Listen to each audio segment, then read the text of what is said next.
যাচ্ছে তো? হ্যাঁ, পরিষ্কার শোনা যাচ্ছে। দেখা যাচ্ছে একটু একটু অন্তত? হ্যাঁ, একটু মেঘলা মেঘলা ভাব আছে। ঠিক আছে। হ্যাঁ, মেঘলা ওই থাকেই, আমার ঘরের লাইটিং একটু ওই রকম আর কি। তো জয় গুরু, জয় গুরু। খারাপ হচ্ছে। পরমারাধ্য শ্রী শ্রী ঠাকুর, শ্রী শ্রী বর্মা, শ্রী শ্রী বড়দা, আচার্যদেব, আমার পূজনীয় মা বাবা,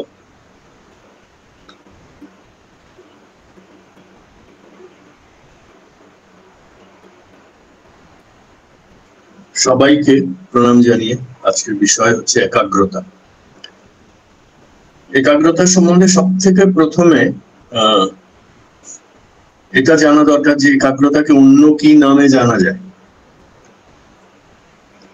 একাগ্রতা সাধনার বাইরে সাধারণ কাম জগতে, যে জগতে আমরা থাকি, এটা হচ্ছে কাম জগৎ, the world of senses and sensual objects. এতে ফোকাস বলে জানা যায়। এক মন, সিঙ্গল মাইন্ডেডনেস, ফোকাস।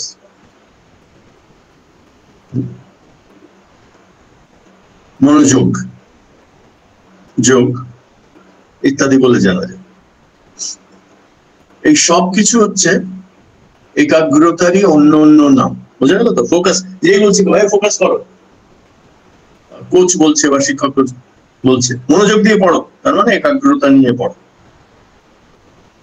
এখন আমি যে বিষয়গুলো বলি, সেই বিষয়গুলো এক জায়গায় গিয়ে ইষ্ট একাগ্রতা হচ্ছে একানুরক্তি, সেখানে মিলিত হয়, সবার ভালো হয়, ইষ্টের প্রতি প্রীতি বাড়ে, সুখ বাড়ে ইষ্টকে নিয়ে, একাগ্রতার অঙ্গ।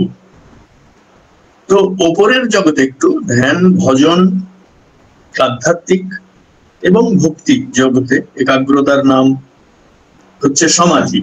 সমাধি, সম্যক ধারণা, সম্যক ধারণা, এটা একটা ভাব। কিন্তু কাম জগতে এই ভাবটার ইন্টেন্সিটি খুব হাই না।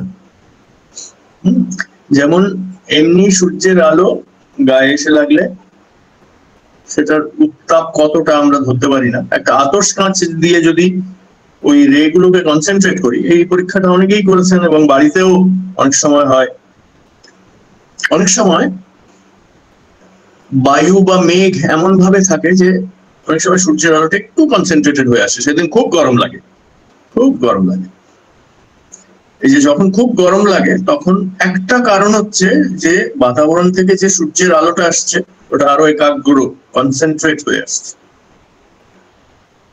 সম্যক ভাবে আপহেল্ড হয়ে আসছে, একটা পার্টিকুলার ভাবে আপহেল্ড হয়ে আসছে। তো সমাধি, একাগ্রতা, নিয়ত স্মৃতি, নিয়ত স্মৃতি হচ্ছে একাগ্রতা, বুঝতে হবে। বিবর্তন একাগ্রতা ছাড়া হয় না। Evolution cannot take place without focus. একাগ্রতার রূপ জগতে, সূক্ষ্ম ম্যাটার জগতে, খুব সূক্ষ্ম, বা যেখানে ম্যাটার চলে গিয়ে মানুষ ধীরে ধীরে নিরহংকারী হয়ে উঠছে, সেখানে আরো বেশি তার কন্টেক্সচুয়াল ইম্পর্টেন্স।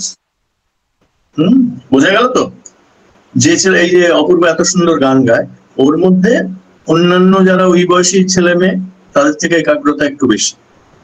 কতটা বেশি সেটা একটা কন্টিনিউমে আছে, সেটা আমাদের বিষয় না, কিন্তু সাধারণ ছেলে মেয়ের থেকে বেশি, অনেকটা বেশি।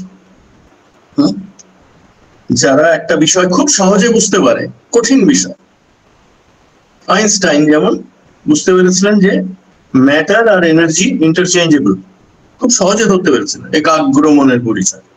একাগ্র মানে এক, অগ্রে এক আছে, বিক্ষিপ্ত হচ্ছে না মনটা। পতঞ্জলের যোগ দর্শন এবং এমন কোন পৃথিবীতে কোনো দর্শন, কোনো ফিলসফি, কোনো ধর্ম, কোনো আধ্যাত্মিকতা নেই যেখানে একাগ্রতার উপরে জোর নেই। এমনকি মেয়েদেরও বলা হয় যখন বাইরে যাচ্ছে, এদিক ওদিক বেশি তাকাস না, একাগ্র হয়ে, অন্য ভাষায় হয়তো বলা যায়। এদিক ওইদিকে তাকালে অনেক সময় ওইটা একটা দুষ্ট যারা, তাদের মনে অন্য ধরনের ভাবের সঞ্চারণা করতে পারে। এমনিতে একাগ্রতাকেই টেনে আনে। তো একাগ্রতার ধ্যান জগতে যেটা ইম্পর্টেন্স, আত্মোন্নয়নে জীবন বর্ধনে যেটা ইম্পর্টেন্স, সেটা কাম জগতের একাগ্রতা বা ফোকাস থেকে অনেক বেশি। কিন্তু কাম জগতেও যারা ফোকাসড হয়ে কাজ করে, যেমন আর্টিসানরা, একটা কামারকে, আয়রন স্মিথকে আপনি যদি দেখেন, এখন তো আর ছেলেমেয়েরা ওইটা দেখতে পায় না, অত সবকিছু ইন্ডাস্ট্রিতে তৈরি হয়, কিন্তু ইন্ডাস্ট্রি থেকে গিয়েও যদি ঠিক গাইডেন্স থাকে দেখতে পাবে কামার একটা লোহার রডকে যখন একটা কাস্তে একটা সিকল তৈরি করছে, তখন কি করে, ওই আগুনের মধ্যে ওইটা দেয়। একটা সময় লোহার রড আর আগুন এই দুটোর ডিফারেন্সটা চলে যায়, লোহার রড এক তান হয়ে যায়, সিঙ্গল এসেন্স হয়ে যায় এর সঙ্গে, আগুনের সঙ্গে। মনের ওইরকম ক্ষমতা আছে, মন ঈশ্বরের সঙ্গে এক তান হয়ে যেতে পারে। এইটাই হচ্ছে একাগ্র সমাধি। তো আমি একটু ডিটেলে বলবো যে কিভাবে একাগ্র সমাধির কাল্টিভেশন করা যায়, মানে মনটাকে একাগ্র করার একটা কালচার তৈরি করা যায় ডিউরিং মেডিটেশন। হ্যাঁ, মেডিটেশন বা ধ্যান হচ্ছে একাগ্রতা ভক্তিমূলক, শাস্ত্রমূলক নাম। বোঝা গেল? সংজ্ঞামূলক নাম, বোঝা গেল? তো সব থেকে প্রথমে একাগ্রতার প্রয়োজন কি? একাগ্রতার প্রয়োজন হচ্ছে বিবর্তনের জন্য, এভলিউশনের জন্য। মানুষ আরো এফিসিয়েন্ট হয়ে হচ্ছে, আরো এফিসিয়েন্ট হয়ে হচ্ছে, আরো এফিসিয়েন্ট হয়ে হচ্ছে। এখন আর্টিফিশিয়াল ইন্টেলিজেন্স এসছে, একদম ফেলে দিতে নেই, এটা অনেক সাহায্য করতে পারে। আমরা মোবাইলকে, বাচ্চাদের এই গুরুগণ ফোন করেছিলেন, বাড়িতে প্রচন্ড অশান্তি মোবাইল নিয়ে, ছেলের সঙ্গে, কিন্তু এই মোবাইল আবার সৎসঙ্গ করাচ্ছে তো অনলাইনে। তো এইগুলো হচ্ছে কি, মানুষ যে কাম জগতের বিবর্তনই এইগুলো নিয়ে আসছে। তাহলে চিন্তা করেন, ধ্যান জগতের বিবর্তনের সব থেকে বড় কথা হচ্ছে যে সেটা অনুকম্পা, প্রেম, প্রীতি, এইগুলোর বিবর্তন এবং বিবর্ধন আনে। তো বিবর্তনের কথা বলতে গিয়ে বা একাগ্রতার প্রয়োজনীয়তার কথা বলতে গিয়ে ঠাকুর বলছেন যে মানুষের জীবনে অনায়ত্তকে অধিগত করার অদম্য আকুতি হলো বিবর্তনের গোড়ার কথা। এইখানেই ঈশ্বরে একাগ্রতা হওয়ার দরকার, আর ঈশ্বরের প্রয়োজনীয়তাও ওতেই বিশেষত। তো একাগ্রতা কি? একাগ্রতা বা সমাধি হচ্ছে মূর্ত ভজনানন্দ। ঈশ্বর ভগবান কেন? তিনি ভজনা করছেন। কার ভজনা করছেন? নিজের ছেলে মেয়ে প্রকৃতি সবার ভজনা করছেন। ভজনা মানে পরিপূরণ, ইজ্জত দেওয়া, ভালোবাসা, তার প্রয়োজন মেটানো। এক কথায় আমরা ধর্ম বলতে যা বুঝি, ধর্ম ভজনা ঈশ্বর সব থেকে বেশি করে। আর ঈশ্বরকে ভজনা করতে গেলে ঈশ্বরে একাগ্রতা থাকতেই হবে। তো একাগ্রতা বা সমাধি কি? এটা হচ্ছে, যেমন আমি সহজানন্দের কথা বলি, পরমানন্দের কথা বলি, বিশেষানন্দের কথা বলি, এটা হচ্ছে ভজনানন্দ। তো ঈশ্বর একাগ্রতা দিয়ে খুব খুব খুব কাছে আনা যায় ঈশ্বরকে, যদি আমরা একাগ্রতা নিয়ে ঈশ্বরকে করি। আরেকটা জায়গায় ঠাকুর বলছেন, এটা শাশ্বতীতে মনে হয়, কোনো কিছুর সম্যক ধারণা নিয়ে সুকেন্দ্রিক তৎপরতায় নিবিষ্ট হওয়াই হচ্ছে সমাধি। সম্যক ধারণা ছাড়া সমাধি হবে না। If you cannot understand, and understanding কোন লেভেলে হতে হবে? আন্ডারস্ট্যান্ডিং হোলসাম লেভেলে হতে হবে। কোন রকম বিক্ষেপ থাকলে সম্যক ধারণা হয় না। আপনাকে যদি 500 ডিগ্রি জল ফুটছে, সেই বাসনটা একটা সিঁড়ি দিয়ে, যেটা 20 স্টেপস, 20টা 22টা সিঁড়ি, সেটা দিয়ে ওঠাতে হয়, আর জলটা প্রায় কানায় কানায়, আবার কোনো রকমের দুটো হ্যান্ডেল আছে।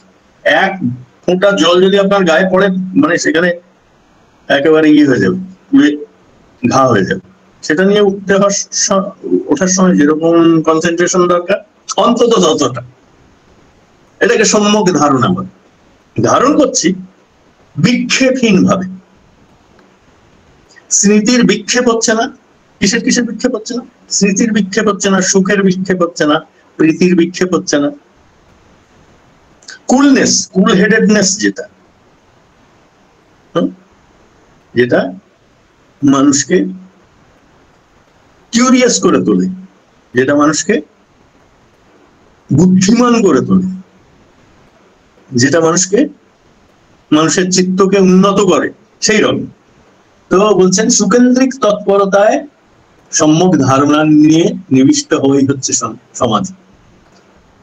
সেটা সপ্তাহে থেকেও উপলব্ধি করা যায়, মানে নর্মাল লাইফ লিড করেও উপলব্ধি করা যায় এই পরম সমাধি। পতঞ্জলির পুরো যোগ দর্শনটাই এটা, পুরো বুদ্ধ ধর্ম এটার উপর। আমাদের উপনিষদেও যোগ, যোগাবেগ, সমাধি ভরা পুরোটা। তো সমাধি কিন্তু লয় নয়, হারিয়ে যাওয়া না, অ্যালার্টনেস থাকতে হবে। যদি আপনি যারই, আমার এখনো হয় অনেকক্ষণ নাম করার পর একটু ঘুমোতে ইচ্ছে করে, ওই ঘুমটা কিন্তু সমাধি না, ওটা পোস্ট মেডিটেশন একটা অ্যাক্টিভিটি। হ্যাঁ, তখন ঘুমের কোয়ালিটিটা খুব ভালো হয়, কিন্তু ইন জেনারেল সমাধিতে একটা অ্যালার্টনেস থাকে। আর যারা সায়েন্সের স্টুডেন্ট, এখানে বায়োলজি যারা বোঝেন, মানে ব্রেন ওয়েভস তখন কি হয়, 7 থেকে 14 হার্টস এর মতন হয়, 7 থেকে 20 হার্টস এর মতন। তার মধ্যে তার ওপরে গেলে একটু অ্যাংজাইটি বাড়ে, নিচে আসলে ঘুম পায়, 7 হার্টস এর নিচে আসলে ঘুম পায়। এত সমাধি ব্রেনেরও, যদিও ব্রেন এবং ব্রেন অ্যাক্টিভিটির থেকে অনেক বড় জিনিস মন আর মানসিক সমাধি, সারা বিশ্বের সঙ্গে যুক্ত।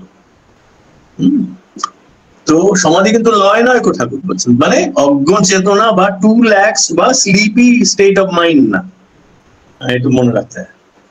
আর কি বলছেন ঠাকুর? সমাধি হচ্ছে জ্ঞান মূর্ত, মুক্ত ভজনানন্দ। হ্যাঁ, সুকেন্দ্রিক নিয়ন্ত্রণ মুখর হয়ে চলাকেই চৈতন্য সমাধি কয়। যে কনসিয়াসনেসে যে কনসেন্ট্রেশনটা আসে, চৈতন্য ভাইটাল কনসেন্ট্রেশন, যেটা এখনকার দিনে ঠাকুর যেরকম সমাধিস্থ হতেন ওরকম সমাধিস্থ এখনকার কালচারে আজ নেই। কেউ কেউ হয়তো হন কোনো সাল,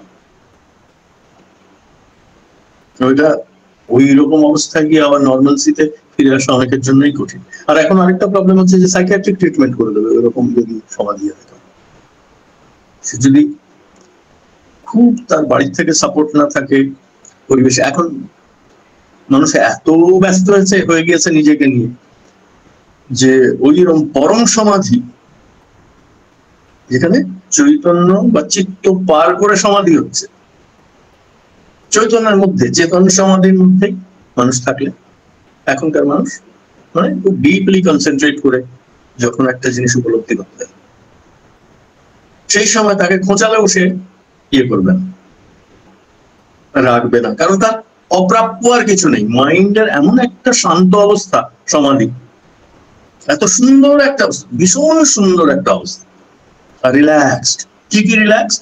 পুরো বডি রিল্যাক্সড, পুরো ইমোশনাল সিস্টেম রিল্যাক্সড, পুরো ইন্টেলেকচুয়াল সিস্টেম রিল্যাক্সড, পুরো আধ্যাত্মিক সিস্টেম রিল্যাক্সড, বিশ্বের সঙ্গে যে কানেকশনটা আমাদের যেটা বোধ করতে পারি সমাধির অবস্থায়, সেটাও রিল্যাক্সড।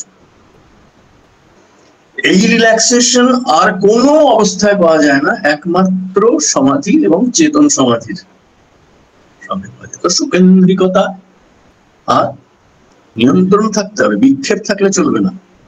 বৃত্তি প্রবৃত্তি আছে, সুকেন্দ্রিক হচ্ছে, তাহলে কি হয়? তাহলে একটা সুন্দর ছবি এঁকে সেটার মধ্যে কালি ঢেলে দেওয়া। তো সেই রকম চলতি কথায় চৈতন্য সমাধি কি বা চেতন সমাধি কি? সুকেন্দ্রিক নিয়ন্ত্রণ। কিসের? মনের, ইমোশনের, ভাবের, কনসিয়াসনেসের, চিত্তের, মনের। আর এটা অহংকে নিউট্রালাইজ করে, অহংকে সাপ্রেস করে এটা জাগরণ হয়। হ্যাঁ, যেমন আপনি খুব ভালো একজন সাঁতার, আর গভীর জলে আপনি মাথাটা উপর রেখে পা দুটো নাড়িয়ে সাঁতার কাটতে পারেন। এবারে একটা বিরাট, ধরেন 10 ফিট বা তার থেকেও বড় ডায়ামিটারের যদি কোনো বল আপনাকে দেওয়া হয়, সেটা কিন্তু আপনি পায়ের নিচে ধরে রাখতে পারবেন, কারণ আপনার ব্যালেন্স আর কনসেন্ট্রেশনটা ওই লেভেল। সেই রকম সমস্ত জাগতির বৃত্তি বিক্ষেপ যেটা, সেটাকে সমাধিস্থ বা একাগ্র মন ওটাকে নিচে রেখে, ওটাকে অধিগত করে, আয়ত্ত করে ওপরে উঠতে পারে। মোটামুটি বোঝা গেল তো? সমাধির আসল প্রয়োগ কি? সমাধির আসল প্রয়োগ হচ্ছে অসমানকে সমান করা। সমাধির অবস্থায় মন খুব সমান থাকে, যাকে আপনি স্বাভাবিকভাবে কিছুতেই মেনে নিতে পারছেন না, তাকেও মেনে নেওয়া যায়। উগ্রভাব যাদের মধ্যে বেশি, তার যদি নাম জপ আর ধ্যান দুটোই একাগ্রতার অঙ্গ। আর ইয়েতে যেটা পতঞ্জলে বলা হচ্ছে অ্যাফ্লিকশনস আছে, একটু একটু ক্লেশ আছে, সেটা শুদ্ধও সমাধি হয়, যা ক্লেশ সুখ প্রিয়তার মধ্যে বেশি। আবার একদম ক্লেশ মুক্ত, যেটা পরম সমাধি, সম্যক ধারণা, ধ্যান ধারণা সমাধির যেই 3 অঙ্গ, সেই পরম সমাধিও সমাধির কথা বলছি আছে। একাগ্রতা, সেই একাগ্রতা। তাহলে সার্থক সঙ্গতিশীল যদি করতে চাও অসমানকে, তোমার জীবনোৎসারী প্রীতি সম্বেগে শিষ্ট বন্ধনে তা করবে, একাগ্রভাবে তাই কর। দরদি অনুকম্পা নিয়ে, এই একাগ্রতার থেকেই দরদি অনুকম্পা, কোনটার থেকে কোনটা জন্ম নেয় অত বিশ্লেষণ করার দরকার নেই। আমরা যখন জন্মাই আমাদের 2টো হাত 2টো পা একসঙ্গে জন্মায় তো, নাকি নাকি আলাদা আলাদা জন্মায়? ওই রকম হয়। তো সম্বোধি বা পরম একাগ্রতা, সেটার তাৎপর্য বিনায়িত করে যারা অসমান তাদের সমান করতে পারে, এবং নিজের মনের ভাবেরও যে অসমানতা, তাকে সমান করা যায়। নিজের ভাবের মধ্যে প্রচুর অসমানতা মানুষের, এই কনফিডেন্ট লাগছে, এই আবার ইনসিকিউর, ভয়, দ্বিধাগ্রস্ত, সন্দেহযুক্ত। আমি একটা কথা খুব নিজের যে রিয়েলাইজেশন সেটার থেকে বলি, এটা হচ্ছে যে অ্যাংজাইটি আর ডাউটস, এগুলো হচ্ছে এক্সিস্টেন্সিয়াল বা আধ্যাত্মিক অ্যাংজাইটি আর ডাউটের কথা বলছি। যেখানে ডাউট সরাতে গেলেই অহংকার চলে আসছে, অহংকার সরাতে গেলেই ডাউট চলে আসছে। কিরকম? আমি ভাবটা তো অহংকার, আমি কর্তা, আমি আছি, আমি এই, আমি ওই। এইটা যে একটু কম করতে গেলাম, তখন আমার মনে হচ্ছে আমার তো সব পাওয়ার চলে গেল। যে পাওয়ারফুল ফিল করতে যাচ্ছি, তখন অন্য মানুষকে কথায়, বার্তায়, আচরণে দুঃখ দিয়ে উঠছে। হয় কিন্তু এইরকম অসমান মানুষের মন, টানা পোড়েনে জীবন চলে যায়। এই অসমান ভাবকে সম্বোধি, একাগ্রতা, নিয়ত স্মৃতি, মননশীলতা, সব একাগ্রতারই নাম। ধ্যান ধারণা সমান, এইগুলো, এই আগাছাগুলো তুলে ফেলতে পারে মনের যত বিষ, অজ্ঞানতা, ক্রোধ, প্রাইড, অকর্মণ্যতা, কাম ভাব অতিরিক্ত, ঈর্ষা, লোভ, আসক্তি, এইসব আগাছাগুলোকে একাগ্রতা কিছুদিন প্র্যাকটিস করলেই তুলে ফেলতে পারে। আবার যদি কিছুদিন প্র্যাকটিস না, অনেক সাধকের এরকম। আমার একবার বেলুড় মঠে মনে আছে, একজন সাধুকে আমি শুধু এইটুকু জিজ্ঞেস করেছিলাম যে লঞ্চ কি রোজ আসে? উনি আমাকে এমন বিশ্রী ভাবে জবাব দিয়েছিলেন, বউ ছিল সাথে, ওর খুব খারাপ লেগেছে।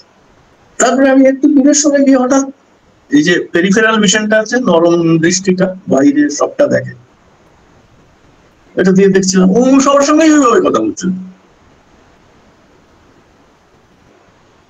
অসমান হয়ে আছে মনটা, রিল্যাক্স হতে হচ্ছে। হ্যাঁ, একটা গৈরিক পড়েছেন, কিন্তু একাগ্রতা বা সমাধিস্থ বা অনুকম্পা, যে আগাছা রয়ে গেছে, আগাছা, কাঁটা গাছ, কুৎসিত কতগুলো মনোভাব যেগুলো, সেগুলো রয়ে গেছে। তিনি কুৎসিত বলছেন। তো সমাধিস্থ হওয়ার, এইবারে আমি আজকে আমি বাড়িতে একা আর মাল্টিটাস্কিং করছি আর কি। তো এইসব অবস্থায়ও যদি নাম ধ্যান করা যায় বিক্ষেপ আসবে না। তো এইবারে যারা সিনসিয়ার, যারা খুব ভালোভাবে একাগ্র হতে চান, ঠাকুরের সামনে বসে একটা সময় ঠাকুরের চক্রপটটার দিকে তাকিয়ে তারপরে যখন মন ধ্যানস্থ বা একাগ্রতা সম্পন্ন হয়, তারপর যে আনন্দটা আসে, ওই আনন্দটা সারাদিন চলতে পারে। কিন্তু ওই আনন্দে আসক্তি না হয়ে ইষ্টে আসক্তি, তিনি যা বলছেন সেইটা করে। আনন্দটাও ছেড়ে দিতে হয়, তাহলে আনন্দ স্থায়ী হয়। If you cannot let go anything, যেটাই একমাত্র ইষ্টকে নিয়ে কৃপণ, যাকে তাকে দেবো না, একটু জমি তৈরি করে দেবো ইষ্ট। তো প্রথম অবস্থা কি? প্রথম হচ্ছে আমরা যখন এরকমভাবে বসি, একটা শান্ত জায়গা দুই ভ্রুর মাঝখানে বা নিঃশ্বাস প্রশ্বাসে চট করে পাই, বসেছি। বসার যে মোটিভেশন, সেটার জন্য 1 মিনিট একটু অদ্ভুত অবস্থা আসে, সেখানে হয়তো থটস বেশি আসে না, একটু পরেই থটস আসা শুরু করে। একটু যেই মনটা সেটেল করতে চায়, অমনি ঘুষ করে প্রথম যেই আগাছাগুলো উপরে আসে বা যেই বাবল গুলো, non existential, non spiritual bubbles যেগুলো উপরে ওঠে, they come in the form of thoughts. Follow করবেন। হচ্ছে প্রথমেই নানা রকম চিন্তা আসে। আর যাদের ধৈর্য কম, তাদের 1 থেকে 1.5 মিনিট পরে উঠে যেতে ইচ্ছে করে, 2 মিনিট পরে আসন থেকে উঠে যেতে ইচ্ছে। ননসেন্স মনে হয়। অনেকে যারা খুব চরমে খারাপ ভাবতে পারেন, তারা মনে করেন সাধু সন্তরা এটা ম্যানিপুলেট করার জন্য করেছে। হয়তো উঠে গিয়ে একটা সিগারেট ধরিয়ে সিগারেট টানা শুরু করবে, কিংবা বাড়ি থেকে আরো খুঁত ধরা শুরু করবে। তো প্রথম যেটা হচ্ছে, সেটা হচ্ছে যখন থটস আসে, আর গরম থটস যখন আসে, কুৎসিত থটস যখন, একটু বসা নিজেকে বলতে, আমি ছাড়তে পারি এই ডিস্ট্রাকশন গুলো, থটের, অ্যাংজাইটির বা নন বিউটিফুল যে মেন্টাল স্টেট গুলো, এগুলোকে ছাড়তে পারি। হাত পা ছেড়ে কাঁধটাকে দেখতে হয় যেন কাঁধটা রিল্যাক্স থাকে, আর চোখটা যেন ওই একটা কুকুরের সামনে স্টিক ফেললে বা বোন ফেললে যেরকম হয়, ওরম কনসেন্ট্রেশন, রিল্যাক্সড। 2 ভ্রুর মাঝখানে মন আছে, কিন্তু প্রথমে কি করতে হয়, সাইডের আর সামনের অনেকটা দেখতে পাচ্ছে, ওই রকম রিল্যাক্সড আই বলস নিয়ে তারপরে চোখটা বুঝতে হয়। বোঝা গেল? আরেকবার বলবো। প্রথমে হচ্ছে খুব রিল্যাক্স করে বসতে হয়, খুব আত্মমর্যাদা নিয়ে, আর ঠাকুরকে আমার জীবন বৃদ্ধির কেন্দ্র জেনে, সেই জানাটার মানে আপনার কাছে যাই হোক, রিল্যাক্সড হয়ে আই বল আর মেজর মাসলস গুলো রিল্যাক্সড হওয়া খুব দরকার। কাঁধের মাসল, এইসব জায়গায় কি হয়, এনার্জি গুলো জমা হয়ে অনেক সময় পেইনের সৃষ্টি করে। কাঁধের মাসল, পেটের মাসল, ভয় পেলে দেখবেন পেটের মাসল অ্যাক্টিভেটেড। অনেক সময় এক্সট্রিমস, হাতের আঙুল, পায়ের আঙুল, এগুলোকে রিল্যাক্স করে, পুরো বডিটাকে কম বেশি রিল্যাক্স করে। চোখের বল কিন্তু রিল্যাক্সড, চোখের যেই অরবিট সেটা রিল্যাক্স। আমার সাইনাসের থাকে, কমপ্লেন থাকে একাধ সময়, কিন্তু আমি দেখেছি যখন আমি সৎসঙ্গ করি, তখন আমি ভালোভাবে অবজেক্টিভলি এবং নিষ্পক্ষভাবে, উইদাউট এনি বায়াস করে থেকে আমার চোখ, আই বলের টেনশন একেবারে 0 হয়ে যায়, একেবারে। ওই পোস্ট মেডিটেটিভ অ্যাক্টিভিটি গুলোতেও একাগ্রতা বা সমাধির ফল পাওয়া যায়। তো প্রথমটা হচ্ছে থটস গুলোকে রেস্ট করা, থটস এর সঙ্গে যুদ্ধ। একটা থটস কেও ইঞ্জিনিয়ার করে বাদ দেওয়ার দরকার নেই, তো নিজেই সাবসাইড করে দেবে, নিজেই। একটা সাপ যেরকম কুণ্ডলির থেকে নিজেই বেরিয়ে যায়,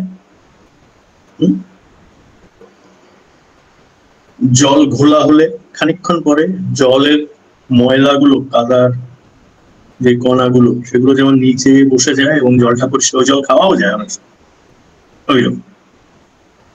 তো ওই সময় সব থেকে বড় যেটা টাইম নেয়, সেটা হচ্ছে যদি আপনি বাই টেম্পারামেন্ট আপনার ক্রোধ থাকে বা ইরিটেশন থাকে। অনেকের দিনের মধ্যে 100 বার ইরিটেশন হয় বা ক্রোধ হয়। তাদের জন্য ধ্যানটা, তাদের নাম আগে রাধার স্বামী নাম বারবার বারবার বারবার চলতে করতে করতে করতে করতে করতে। আর তাদের জন্য আমি একটা বলছি, যখনই তারা বসবেন, সোফায় না বসে যদি মেঝেতে বসেন তাদের উপকার হবে, এটা আমার উপলব্ধি। আর যাদের ঘুম পায় চট করে কিন্তু মাথা ঠান্ডা, তারা একটু উপরে বসে, চৌকির উপরে বসে যদি সামনে ঠিক আই লেভেল থেকে 1 ইঞ্চি উঁচুতে, যাতে ঘাটটা এরম না হয়ে যায়, 1 ইঞ্চি উঁচুতে বা 2 ইঞ্চি উঁচুতে ঠাকুরের ছবিটা লাগালে খুব ভালো। এবারে আপনি প্রথম লেভেলে যেটা আপনার থটস গুলো সাবসাইড করেছে কিনা, ক্রোধ এবং অন্যান্য যেই কুৎসিত বিষগুলো আছে ওগুলো খানিকটা সাবসাইড করেছে কিনা, সেটা পরীক্ষা করার একটা উপায় আছে। এটা না হলেও, কোনো স্টেজ না হলে, এইটাই আধ্যাত্মিকতার খুব সুন্দর একটা ব্যাপার। ডিসকারেজ হবেন না, ও খানিকটা উপকার হয়ই হয়। তো আপনি ঠাকুরের ছবির দিকে তাকিয়ে আছেন, চোখের পলক ফেলবেন, কিন্তু আই বলটাকে মুভ করতে দেবেন না এইদিকে ওই দিকে। তারপর আপনি যদি দেওয়ালের দিকে তাকান, ওখানে দেখবেন ঠাকুরের ছবিটা আপনি দেখতে পাবেন পুরো আলো দিয়ে তৈরি। আপনার চোখের থেকে বিচ্ছুরিত হয়ে ওই ছবিটা ওখানে হবে, প্রজেক্টেড হবে। এটা সত্যি, এটা আমি হাজার দেখেছি। তারপরে স্টেজেস বলছি, বোঝা গেল প্রথমে কিভাবে মানে আগাছাগুলো খানিকটা তোলা হয়েছে কিনা এটা বোঝানোর জন্য। প্রথম আগাছা কি? Anxiety, doubts and thoughts. কি ধরনের থটস? Discursive thoughts.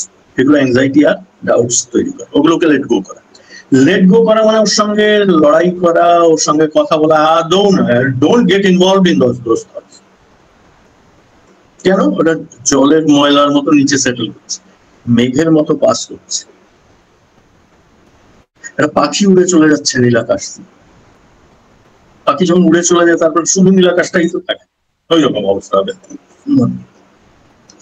তারপর যখন দেখতে পাবেন আপনি ঠাকুরের ছবিটা ভালো করে, তখন একটা প্রীতির সঞ্চার হয়, একটা ডিপ ইন্টারেস্ট। এই ইন্টারেস্টটা অন্য কাম জগতের, এইখানে সূক্ষ্ম রূপ জগৎ, আমি রূপসায়ের রূপ দিয়েছি অরূপ রতনা, ওই লেভেলে একাগ্রতা চরম লেভেলে এখানে মনটা যেতে চাইছে।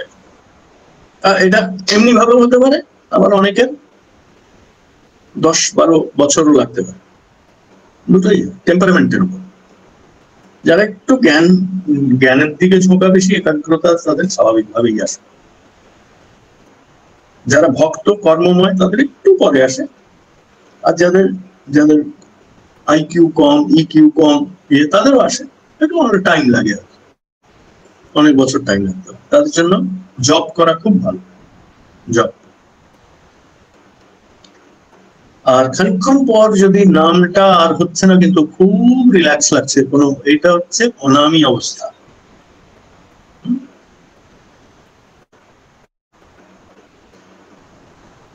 আজকে যা করেছেন সেটা যদি কিছু এর মধ্যে গ্রহণযোগ্য থাকে, চট করে বাইরে আলোচনা না করে নিজে একটু প্র্যাকটিস করলে আগে, আমার সেটাই মনে হয় সব থেকে ভালো, সেটাই আমার নিবেন। তো প্রীতি সমন্বিত যেই একাগ্রতা হয়ে উঠলো, ওই তখন লাইনে চলে এসছে, একাগ্রতার লাইনে চলে এসছে। প্রীতি আসলেই সুখ আসবে। প্রীতি আর সুখের মধ্যে ডিফারেন্সটা কি? প্রীতি একটা বিশেষ ইন্টারেস্ট, প্রীতি খুব এত গভীর হতে পারে যে প্রীতিতে আসক্তি চলে আসতে পারে। আর সুখের সময় কি হয়? সুখ আরো একটু উন্নত অবস্থা, কিন্তু ডিস্ট্রাকশন আসে। আপনার মন যখন যেই নাম করতে করতে সুখী হলো, একটা সিনেমার গান মনে আসতে পারে, আর your mind can still chase it, করছেন, খুব সুখ পাচ্ছেন, তার মধ্যে একটা সিনেমার গান আসলো, বাংলা, হিন্দি, ইংরেজি, পপ, কীর্তন মনে আসে, কোনো তার সঙ্গে লড়াই, নিজেই চলে যায়। ওগুলো সূক্ষ্ম বিক্ষেপ হতে পারে না, স্থূল বিক্ষেপও একার সময় সুখের সামনে। তো প্রথমে হচ্ছে থটস এন্ড ডাউটস কে ক্লিয়ার করা, দ্বিতীয়টা হচ্ছে রাগ যদি কার উপর থাকে তাকে সম্পূর্ণভাবে ক্ষমা করে দেওয়া, তৃতীয় প্রীতির অবস্থা, আসক্ত না হবে, তাহলে সুখের অবস্থা। এই সুখ আসলেই একাগ্রতা আসে। Whenever you are enjoying something without being distracted, সেটাই তো একাগ্রতা, মাইন্ডফুল কনসেন্ট্রেশন। সিঙ্গল মাইন্ডেড, তখন মন একেবারে একানুরক্ত হয়ে গেছে। মন তো বহুভাবে একানুরক্ত হতে পারে। This is one method. এটা হচ্ছে ধ্যানের একাগ্রতা। এতে মনটা কাম জগৎ থেকে স্বাভাবিকভাবে উত্তীর্ণ হয়ে সূক্ষ্ম রূপ জগতে প্রবেশ করে, আনন্দ জগতে প্রবেশ করে, অরূপ জগতে প্রবেশ করে। এখানে প্রথম মানুষ সেলফলেসনেস, অন্যের জন্য কাজ করি, আমার ভেতরে আমি সেলফলেসনেস তো করতে পারি। হ্যাঁ, ওইটাই তো নিরহংকার ভাবটাই তো সেলফলেসনেস। আমি কি খুব জ্ঞানী, এই জ্ঞানের অবস্থাটা মানুষ, কারণ জ্ঞানের সঙ্গে আমি জ্ঞানী, আমি জ্ঞানী শুধু না, কোনো থটই আসে না। জ্ঞান যখন থাকে, জ্ঞান হচ্ছে চিন্তামুক্ত, নির্বিচার, নির্বিকল্প। জ্ঞানের সময়, এটা টেকনিক্যাল জ্ঞানের সঙ্গে এটা মিলিয়ে দেখবেন না। Technical knowledge is like you have, ব্রেনের মধ্যে ট্রিলিয়ন টেরাবাইটের ইউএসবি রয়েছে। ইউএসবি থাকে না, পেন ড্রাইভ বলি যেগুলো, ব্রেনের মধ্যে আছে, বা হার্ড ড্রাইভও মনে করতে পারে। ওই রকম না, এটা অনেক জ্যান্ত, খুব একটার থেকে এত এনার্জেটিক, খুব এনার্জেটিক অবস্থা। ওই যে ঠাকুর যেটা বলছেন, না লয় বা হারিয়ে যাওয়া না, না ওভার রিল্যাক্সড বা আইডল স্টেট অফ মাইন্ড না। টরন্টো একজন আমার কাছে শিখতে এসছেন, ধ্যান শিখতে এসছেন।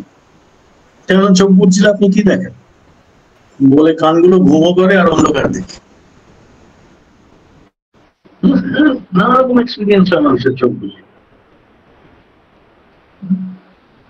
যারা মানসিক রোগে ভোগেন তাদের জন্য ধ্যানের প্রিরিকুইজিট হচ্ছে আপনি ফোকাস করতে পারেন অন্তত কাম জগতে।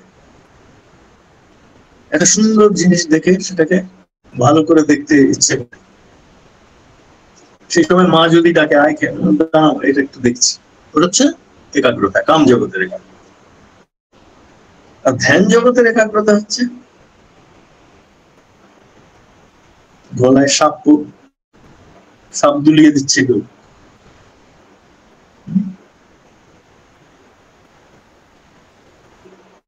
এর ঘটনাটা তো তাই, শ্রীমদ ভাগবতের ঘটনাটা তো তাই। ঋষির গলায় রাজা সাপ দুলিয়ে দিয়েছিল, তো রাজাকে ঋষির ছেলে সাপ দিয়েছিল, তুমি 7 দিনে মারা যাবে। এই 7 দিনে যেই ঈশ্বরীয় কথা তিনি শ্রবণ করেন, আর ওই 7 দিনে আর কি করতে পারেন মানুষ? যে সাধন ভজন করেন, যার অনুকম্পা নেই, যে ঋষির গলায় সাপ ঝুলিয়ে দিচ্ছে, তাকে ঈশ্বরীয় কথা শ্রবণ করানো যায়। এইবারে মন তখন এক অদ্ভুত আনন্দ। এই আনন্দটা শুধু অভিজ্ঞতা না, এই আনন্দটা উপলব্ধি, অ্যাটেইনমেন্ট, রিয়েলাইজেশন, সত্যকৃত। এই উপলব্ধি যাদের হয় তারা অনেক সময় সন্ন্যাসী হয়ে যায়, এর থেকে বেরিয়ে যায়, চাকরি বাকরির থেকে বেরিয়ে যায়, অনেক সময় নিরালায় গিয়ে সাধন করে। হযরত মুহাম্মদ বেশ সুখী ছিলেন বিবাহিত জীবনে, বহু বড় ছিলেন বয়সে, ওই সব জায়গার মতো তখন এখনো। যেই যত ওনার নাম যশ হওয়া শুরু করলো, তত ওনার ঈশ্বরের প্রতি, হীরা পাহাড় ছিল কাছে,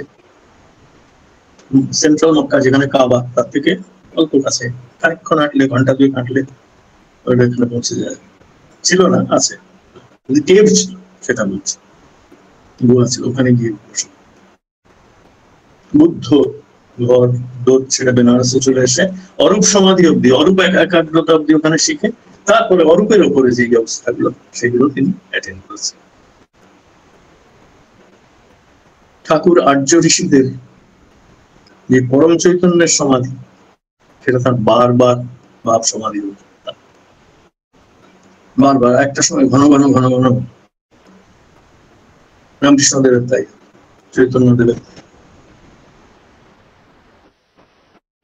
যারাই ভালো করে আমি সিসি বর্দাকে অনেক সময় দেখেছি, পরিষ্কার বুঝতে পারতাম যে আজকে একেবারে 100% একাগ্র মন হয়ে আছে। তো একাগ্রতা এবারে সামারাইজ করবো।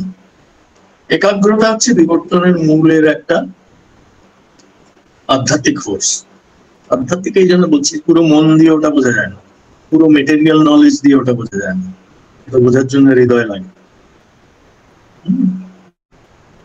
অসমানকে সমান করে কোথায়? ভেতরে বাইরে। ভেতরে কোন অসমান?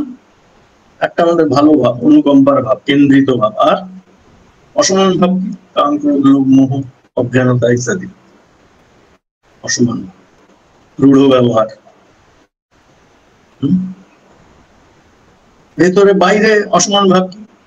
একটা লোককে তার বর্ণ দেখে, তার গায়ের চামড়ার রং দেখে, তার টাইটেল দেখে তাকে, তার সঙ্গে বিয়ে থাকার কোনো কথা হচ্ছে না, এমনিতেই তাকে অ্যাকসেপ্ট করতে পারছি না, কাছে আসতে দিতে পারছি না। কেন? সে শুদ্ধ। অসমান ভাব। বলছেন বৃত্তি নিয়ন্ত্রণ, এবং ধীরে ধীরে ধীরে ধীরে এমন জায়গায় এসে পড়ে যেটা সহজভাবেই সুকেন্দ্রিক। ওইটা হচ্ছে চেতন সমাজ। আর আমি সমাধির 3-4টে, এগুলো গ্র্যাজুয়ালও হতে পারে, সাইমালটেনিয়াসও হতে পারে। যাদের খুব পাওয়ারফুল মাইন্ড তাদের সাইমালটেনিয়াস হতে পারে, তাদের অনেকে হয়তো সৎসঙ্গে উপস্থিত নেই, কিন্তু যারা আছেন তারা একটা জিনিস, আধ্যাত্মিক জগতে হীন ভাব কখনো আনতে নেই। যেমন মেগালোমেনিয়া ইজ নট অ্যালাউড, অহংকারী ভাব অ্যালাউড না, সেরকম হীন ভাব। আমি দাস যখন বলছি তখন যেন হীন ভাব না আসে। এই দাসের কথাও ঠাকুর শুনবেন। ঠাকুর যখন একটা ঠাকুরের এক্সপ্রেশন ছিল, খুব ভালো কথা হলো, আমারে হারায় দিল, কি সুন্দর বলতেন। প্রথম হচ্ছে যে ঘন ঘন চিন্তা, রেসিং থটস, ডাউটস, অ্যাংজাইটি, এগুলো লেট গো হয়ে যায়। প্রথম দিনে আপনি যদি এই এক্সপিরিয়েন্স করেন তাহলে ভাববেন না যে আমি বিরাট, না, ওইটা হচ্ছে বিগিনারের ইনসেন্টিভ। বিগিনারের ইনসেন্টিভ। যারা অ্যাথলিট হয় তারা অনেক সময় প্রথম দিন যেদিন শুরু করে সেদিন একটু যেই পারফরমেন্সটা করতে পারে, পরের 3 মাস আর সেই পারফরমেন্সটা রিপিট করতে পারে। এটা অনেকের হয়, স্পোর্টসম্যানদের ক্যারিয়ারে অনেকের থাকে যে প্রথম যেই পারফরমেন্সটা দিল একটা বড় লিগে, সেটা রিপিট করতে, ওই একই, এটা বলে বিগিনার্স ইনসেন্টিভ। হয়তো কোথাও থেকে ভালো কথা শুনে বা পড়ে এসছে, সেটার ইফেক্ট চলছে। প্রথমে লেট গো করতে হয় থটস, অ্যাংজাইটি আর ডাউটস। তারপরে লেট গো করতে হয় ক্রোধ বা অন্যের প্রতি অ্যানিমোসিটি যদি থাকে, সেটা পশু প্রতি থাকলেও ছাড়তে হয়। ধ্যান করার সময় অনেকের মনে পড়ে, আরে আমি তো ইন্দুরকে খুব ভয় পাই, টিকটিকি খুব ভয় পাই, আসলে মায়েদের আসলে খুব ভয়। কোনো যুদ্ধ করা নেই এর মধ্যে। ধ্যানের একটা সব থেকে বড় মহিমা হচ্ছে যুদ্ধ না করে বিজয়ী হওয়া। এত পাওয়ারফুল হয়ে যায় মাইন্ডটা, তখন যুদ্ধও সামনে আসতে সাহস করে, আর কিছু পেছনে ছোটে না। রুখে দেওয়া, এই রোগটা খুব বিনম্র, মন নিজেকে ফেস করে। যখন প্রীতির অবস্থাটা আসছে ফার্স্ট স্টেজ, তখন এইটা মনে করে বুঝতে হয় যে প্রীতির প্রতি খুব, প্রীতি হচ্ছে ইন্টারেস্ট, ডিপ ইন্টারেস্ট। তখন হয় কি, মানুষের খুব ভালো সিনেমা আগে দেখতে খুব ভালোবাসতো, খুব খেতে ভালোবাসতো, একটু ড্রিঙ্ক করতো, সব ছেড়ে দিয়ে যেখানে ধ্যানের কথা হয় ওইখানে গিয়ে বসতো। ধ্যানী মানুষের সঙ্গে, একাগ্র মানুষের সঙ্গে সঙ্গ করতে ভালো লাগে, আর বাজারে যেতেও ভালো লাগে না, মা বাবার কথা শুনে আর কিছু ভালো লাগে, ওটা ডিপ ইন্টারেস্ট তখন চলে এসেছে। ডিপ ইন্টারেস্টের পরে সুখ। সুখ হচ্ছে enjoyment. Enjoyment by nature is a happy state of mind, pleasant state of mind which doesn't have any distractions. কিন্তু distractions এক সময় আসলে ওইটা নিয়ে এখানে কোনো নাড়াচাড়া নাই, স্থিরতাই বাকি জিনিসগুলোকে এলিমিনেট করে দেয়। ওখানে কিন্তু নন ডাইনামিক স্টিল পাথরের মতো হয়ে যায় তা না, খুবই ডাইনামিক থাকে, একটা অবর্ণনীয় অবস্থা মনের ওই, শান্ত থাকে আবার এনার্জেটিক হতে। এই হচ্ছে একাগ্রতার রস। আরো বড় রহস্য আছে যেটা নিজেই ডিসকভার করবে। আর মনে একাগ্র হলে কামনা শক্তি একেবারে থাকে। ওই সময় যদি কেউ ধ্যান ভাঙিয়ে দেয় কি চাই, এই অবস্থাটা চাই, আর সব নিতে পারে তুমি। এই জন্য মানুষের জীবন, এই যে একাগ্র সমাধি হচ্ছে একটা এমন একটা অবস্থা যেটা শুধু মানুষের জীবনে পাওয়া যায়। আমরা ধন্য যে আমরা মানুষের জীবন পেয়েছি, আরো ধন্য যে ঠাকুরকে পেয়েছি। আমরা ধন্য যে আমরা সৎসঙ্গ করতে পারি, আমরা ধন্য যে আমরা সৎসঙ্গের মাধ্যমে একাগ্র সমাধিস্থ হতে পারি। জয় গুরু। জয় গুরু। আজকে যে বিষয় আমাদের সকলেরই মানে ভীষণ প্রয়োজনের, এবং আজ সদ্য দাদার পরিসমাপ্তি যে